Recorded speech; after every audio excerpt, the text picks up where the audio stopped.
Well, good morning, guys, and welcome to the show. Today we have a special one for you. This is a spotlight on a new product. At this time of recording, it's not even out yet. That's really cool, but we thought it was important enough to let you guys take a look at it because it is going to be one of the most sought after pieces going forward. Once it becomes out, people have been dying for this to come out. I know what you're saying, Deed, stop talking about it. Let's see what it is right after the intro.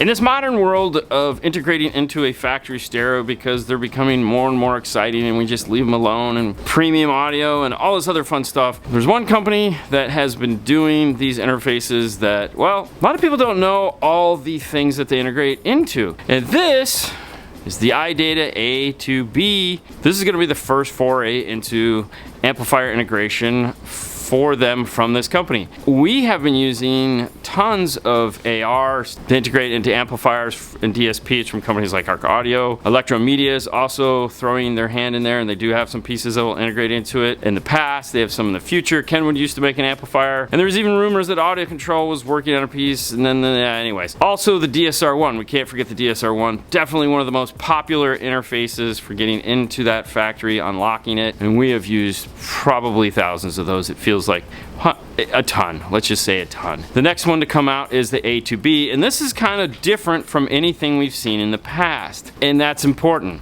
One of the new things that Idatalink is going to do moving forward is they're not going to have ARs and RRs. They're just going to have one unit that will do both replacement of radio and replacement of amplifier. At least that's something that they're saying they want to do, and this is one of the first pieces that has some of those features. Some of you have been to shows and actually maybe held it in your hands. Today we have a complete version of it along with all of the T harnesses. We're going to show you all of those bits and pieces to hopefully solve some of the questions that you have lingering in your head. First up, let's open this thing and take a look. This is the brain. Now this guy has been floating around for a while. Like I said, if you've been to a Knowledge Fest, a Master Tech, or even an Idatalink training of some sort, they've lifted one of these out of their pocket and said, hey, look at this. Now for those of you that haven't seen one in person, to give it some scale, here is an RR2, which most of you have, and if we set it on top, it is the exact same size. Every one of these units still needs to be flashed because there are multiple cars that will be using A2B technology, and for that it does have USB-C now, like this. The other nice thing about these is they do have Bluetooth. You don't even have to plug them in. You can pair up to it and use your phone to do it. I like plugging them in personally just because it's way faster. Other things that come in the box, MPO outputs right here, as well as these RCAs and the cable to flash them, which is USB-C to regular USB. Let's go back to these RCAs because this is one of the things that a lot of people, according to our good friends there, are confused about. What do we need these for, and why do they come in the box? It is a 12-pin plug, and there is a 12-pin spot right here in the back right-hand corner next to where it says A2B, and that plugs into there. What are these for and why is it confusing? In the beginning we said this is going to be something that you can actually replace the factory radio and integrate into the amplifier with, depending on which way you're going with this. This is the harness that if you were going to be putting a new radio in the dash, those 6-channel RCAs would run into here, and then this would go off and power up the amplifier. That's what these are for. There is limited application for this, and what I mean by that is some of the new F-150s or vehicles that have like the Unleashed, where they're repurposing the audio in the factory radio to power speakers like the center channel or the rear speakers and stuff like that. This will not work with those because of that secondary amplifier. You're taking out the radio and immediately you'd have to add another amplifier in order for it to work. They were like, I don't want to do that. That seems like it's not as simple as we're all hoping. On the units where if you pull out the radio, all the speakers will still play because they're all piped out of that rear amplifier, then yes, you will be able to use this harness and put a new radio in the dash. It does have limited use, but they're putting it in the box because of that as of right now. Who knows? They might take it out if it becomes a hassle and just make it a secondary piece. You never know. They haven't said anything about it, but they just want everyone to understand this is an input, not an output. The first harness we have is the AF04. This is for Fords from 2017 to 2020. Pop it open. And some of you guys will immediately recognize some of these big harnesses here, and we'll get to those. The A to B harness, for those of you who've never done it, looks like a USB. It's usually a blue cable. It plugs into this blue one here, and then this will plug into the brain and the little white 2-pin slot located right here. This guy right here is your RCA output. As you can see, there's a total difference between the input colors and the outputs. If you've ever done something like a DSR1, then this is going to look really familiar to you, because on the DSR1 it uses a harness like this for the input, which is colored, and then the output is this black, more finished, and it has ends that you would plug into something front, sub, rear. This cable here is about 8 inches long, and it does have this little tiny power and ground output on it, which is for this little pigtail right here. If you're looking to power up like a DSP or something like that, where it needs a power and ground, it plugs in just like that, and there you go. Now this end here is a female end, and it does not plug into this at all. If we grab the longer cable here, this guy, which is about 1.5 feet, this is the cable that this is going to attach to,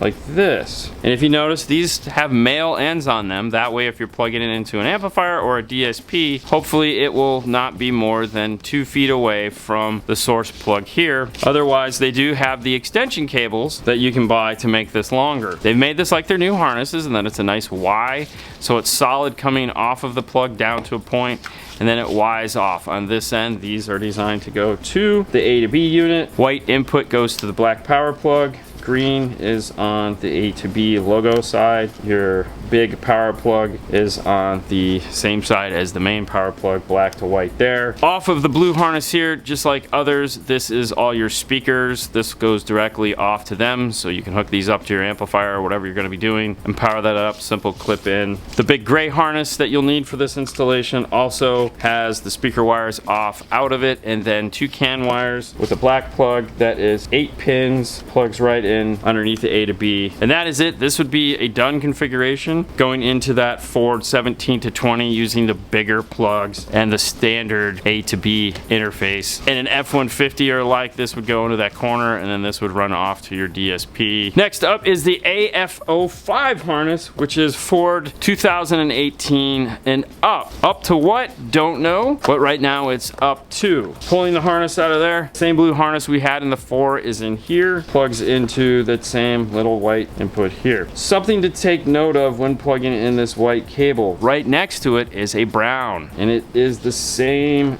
basic size, and it will plug into it. Make sure to pay attention to color match those up. There might be a case in the future where you need to use that. You get the same pigtail with that same power connection, and you get the newer power plugs for the amplifier, and they are both attached into one giant tape loop. Off to the one side here, you have all of the speaker wires that are coming out of the amplifier, and then on the other end you have that same 18 inches of wire that goes off to your RCAs. And over here we have all of the wiring to go to the A to B. Same colors. The big white plug goes into the black power plug goes into the white. Flip it over to the other side, we have the green, and we have the 8-pin black. So we're filling the exact same holes we did on the other one, and that gives us this application for the 2018 Plus A to B systems. What is missing from this is the one thing you have to take note of, and it might matter and it might not. On this system, these are the ones that you're not going to be using these to replace the radio, because like on the Unleashed system, they have power for the speakers in the radio. As of filming this right now, they do not have those harnesses available. That means if you are used to using those to power off to the existing speaker locations, you are going to have to come up with a different way to do that. For those who are going, I have no idea what you're talking about, continue on that path. It's okay. The next harness available is the ALI2. This is for Lincoln's 2017 up that are using the A to B system. First harness in the box is the blue A to B, and it still has that same white connector on it. Spreading this out, there are a multitude of harnesses. We still have the same RCA harness, and then we have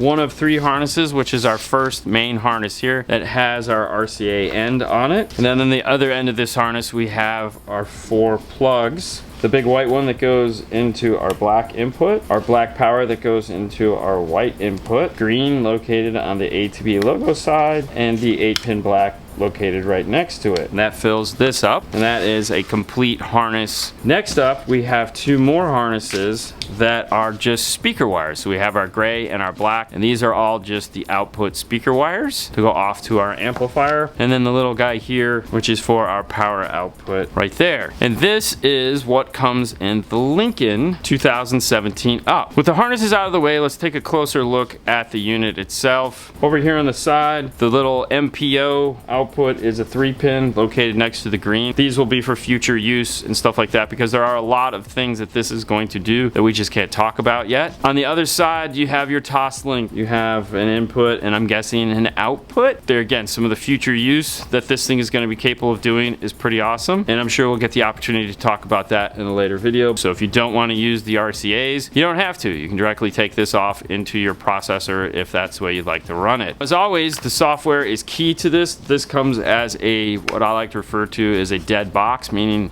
this won't do anything until you flash it. Let's flash it and take a look at the software. The software that we're going to take a look at today, please understand this is not the final run of the software. There is going to be several more iterations of it before it is ready to go, but this is pretty close, so it allows us to use it. One of the things that is going to be super important is if you've ever done an A to B interface and you've played music and it's been reversed, which happens a lot. They know about it. What they will be doing is fixing it as they go, because there's no way to know what iteration of every car that is reversed on. How you test for it is you play a test track that says I'm the left speaker, I'm the center, I'm the right, and if they switch them, contact iData immediately and they will send you the fix for it, and that will then update this, so you'll only have to do it once. The first guy that finds it, you win the award of being the first guy to find it. It'll be fixed from that point on. So for the first couple months, you might get something reversed. They know, they're gonna have you just let them know and they will send you an update. You'll just reflash it and it'll solve the problem, and then the next guy won't have to call. How cool is that? I think it's an awesome solution for the problem. And there again, that's the solution today. Tomorrow they might have already figured it out and we're not gonna have to do that. Let's take a look at the software and some of the things that are gonna be available to us as we move down this path. If you've never flashed an iData piece, the first thing you need to do is go to the website and download their laptop software. It is both Windows and Mac compatible. This is Bluetooth compatible, so you could also just do it from a smart device. This is just way faster and easier doing it this way. When you get to the home page, it's going to say device detected.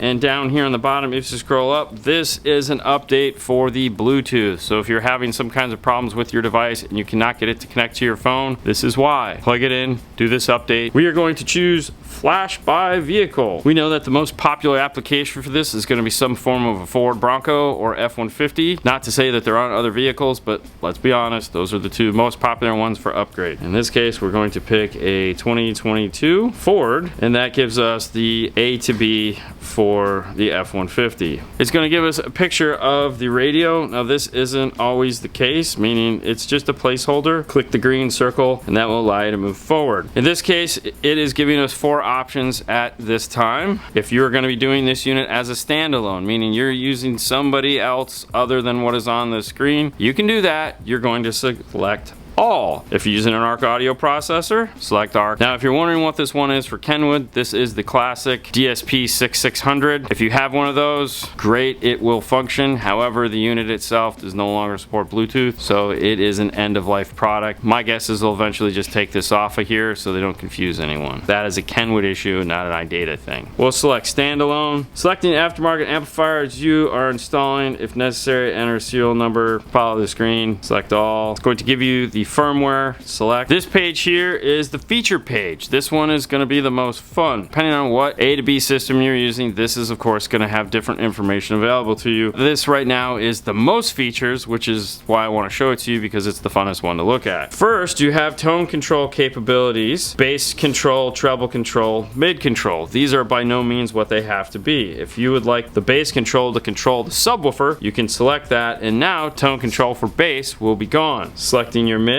you could have mid as subwoofer level control, and the tweeter will work the same way. You can also just shut them off altogether by selecting none. That way you don't have to worry about customer or somebody else getting in there and screwing with some stuff and possibly damaging speakers. Surround control, if the radio has it, select the drop down there. For this it lists punch EQ. Obviously if this is not a DSR1, probably fill in a hole. At some point they might also open that up for other things like subwoofer control or something like that. Speeds, compensation, volume. Get the ideas where where they're giving you options you can program these things to do. Center channel speaker. Now these are the fun ones where it gets to like mapping the output of the amplifier that's built into the radio. In this case, if you had a center channel speaker that is being powered by the radio and you'd like to retain it, you can select use prompt only or music and prompt. Prompt only will just put like Bluetooth or chimes or something like that, or map information through the center channel, but it won't affect the audio otherwise. Obviously music and prompt's pretty self-explanatory. In this case we'll pick prompt only. Prompt location. If you don't want navigation and all that fun stuff to come out of the side speakers, you do want it just to come out of the center, you'd select front center. And now you set this up so that the left and right speakers will not be affected. You won't get any like through that. It'll all just come through that center channel that could be the factory speaker through there. It's kind of a cool feature, right? You can also, if you select not used, you can then come back in and say, I want my fronts to come out of all front speakers. All these choices are available to you. I'm gonna leave it on front center, and I'm going to turn my prompt only on for that. Once I have these selected, I'm gonna go back and turn off my mid-range control, and I will select continue. This is the standard flash screen for it. If you scroll down, it will give you all the information that you chose for it to do. Select flash. Once you get to this page, what is missing from this screen right now, because pre-production, is where it says wallet card. There will also be an instruction manual in order for you to know which harnesses, what to plug in, what not to use, what to use. That'll all be located here. Just like any RR or RR or AR or SW that you've ever put in, it has that. Get done flashing, you can easily unplug it. There's no like exit, or you don't have to treat it like a hard drive or anything like that. Before we go, one of the big questions I asked about this unit, because a lot of people complain about it, is the linearity of the Ford volume. Anyone that has a Ford or used a Ford or has installed a stereo in a Ford, the way this volume is mapped is it goes really long, really low, and then it goes up like this, and it gets really loud. So you have not much volume, tons of volume. They've gone in and remapped this. I don't know how linear it is because I haven't heard it yet, but that was one of the biggest questions I had, and they said yes, they knew it was an issue. They made some adjustments to it using somebody else in the industry to help them do it, some of the pre-productions, and they've made it more linear so that you will get a nice, more even volume control on it. Hopefully you're watching this, you're going, man, I can't wait for this to come out, and I'm right there with you. I really am excited about this piece. I love it when we get more interfaces like this that do cool stuff. I'm sure we'll have a lot more to talk about as time goes on, but for right now, that's it. We're gonna let you go. You guys have a great night as always. Fernando. On to the next one, guys. You guys have a great night, and we'll see you later next time. Bye.